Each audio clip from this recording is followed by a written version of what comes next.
ടാർഡിയുടെ അതിസാഹസികമായ ജീവിതകഥ. ഒരു ചെറിയ തടാകത്തിനരികിലെ നനഞ്ഞ പായൽ ചെടികൾക്കിടയിലായിരുന്നു ടാർഡിയുടെ ജനനം. ഒരു ചെറിയ മുട്ടയ്ക്കുള്ളിൽ നിന്ന് 8 കാലുകളും കുഞ്ഞു നഖങ്ങളുമായി അവൻ പുറത്തേക്ക് വന്നു.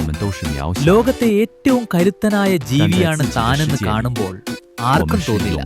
കാരണം ഒരു ഉപ്പിന്റെ തരിയേക്കാൾ ചെറുതായിരുന്നു അവൻ.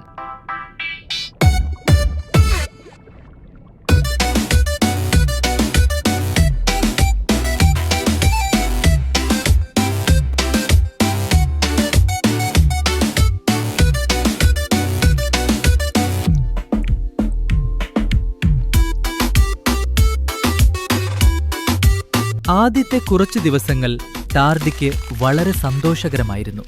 അവൻ തന്റെ മൂർച്ചയുള്ള പല്ലുകൾ ഉപയോഗിച്ച് പായൽ ചെടികളിലെ നീര് കുടിച്ചു നടന്നു. ഇടയ്ക്കിടെ തന്റെ പഴയ തൊലി ഉരിഞ്ഞുകളഞ്ഞ് അവൻ പുതിയ വസ്ത്രമിട്ടു. വെള്ളത്തുള്ളികൾക്കിടയിലൂടെ നീന്തി നടക്കുമ്പോൾ അവനൊരു കുഞ്ഞ് കരടിയെപ്പോലെ തോന്നിപ്പിച്ചു. വലിയ പരീക്ഷണം, അതിജീവനം.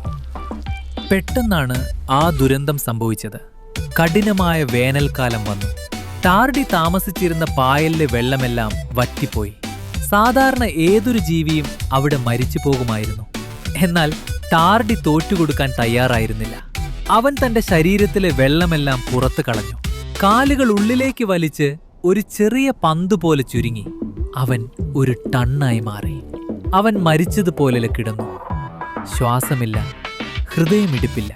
ഈ അവസ്ഥയിൽ അവനെ ആരെങ്കിലും എടുത്തുകൊണ്ടുപോയി തിളച്ച വെള്ളത്തിലിട്ടാലോ, അന്റാർട്ടിക്കയിലെ കഠിനമായ മഞ്ഞിലിട്ടാലോ, എന്തിനേറെ പറയുന്നു, ബഹിരാകാശത്തെ ശൂന്യതയിൽ വിട്ടാൽ പോലും ടാർഡിക്ക് ഒന്നും സംഭവിക്കില്ലായിരുന്നു.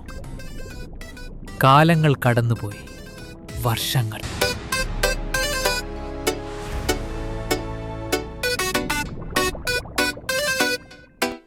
ജീവിതാവസാനം തന്റെ ദൗത്യം പൂർത്തിയാക്കിയ ടാർഡി ഒടുവിൽ ധാരാളം മുട്ടകളിട്ടു. തന്റെ അടുത്ത തലമുറയെ ആ പായൽക്കാട്ടിൽ സുരക്ഷിതമായി ഏൽപ്പിച്ചു. പ്രായമായപ്പോൾ പ്രകൃതിയുടെ നിയമമനുസരിച്ച് ടാർഡി സാവധാനം തന്റെ ചലനങ്ങൾ നിർത്തി. അവൻ മരിച്ചെങ്കിലും അവന്റെ കോടിക്കണക്കിന് സഹോദരങ്ങൾ ഇന്നും ഭൂമിയിലെ ഏറ്റവും തണുപ്പുള്ള ഹിമാലയത്തിലും ഏറ്റവും ആഴമേറിയ സമുദ്രങ്ങളിലും അജയ്യരായി ജീവിക്കുന്നു.